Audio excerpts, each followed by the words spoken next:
హాయ్ అండి, I'm Sunil. Welcome to my channel.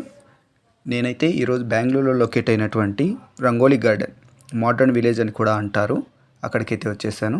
ఇది వచ్చేసి టికెట్ కౌంటరు. నార్మల్ డేస్లో అయితే 200 రూపీస్ ఉంటుంది, వీకెండ్స్లో అయితే 150 రూపీస్ ఉంటుంది. చిన్నపిల్లలకైతే 100 రూపీసు. మళ్ళీ లోపలికి వెళ్ళిన తర్వాత ఎక్స్ట్రా యాక్టివిటీస్కి సపరేట్ ఛార్జెస్ ఉంటుంది. ఫుడ్కి అండ్ లోపల జట్కా ఉంటుంది. వీకెండ్స్లో అయితే మ్యాజిక్ షో ఉంటుంది. వీటన్నిటికీ ఎక్స్ట్రా పే చేయాల్సి ఉంటుంది. సో లోపలికి వెళ్ళిన తర్వాత ఏమున్నాయో చూద్దాము, పదండి.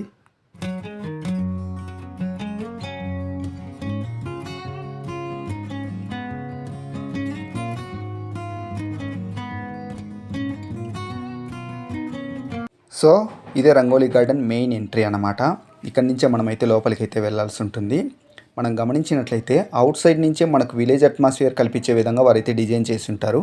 ఇక్కడ వచ్చి మెయిన్ గేట్ దగ్గర మన టికెట్ తీసుకొని మన హ్యాండ్కి వాళ్ళైతే ఒక ట్యాగ్ వేస్తారు. ఈ ట్యాగ్ వేసిన తర్వాతనే మనమైతే లోపలికి అయితే వెళ్ళాల్సి ఉంటుంది. రంగోలీ గార్డెన్, పదండి లోపలికి వెళ్ళి చూద్దాం.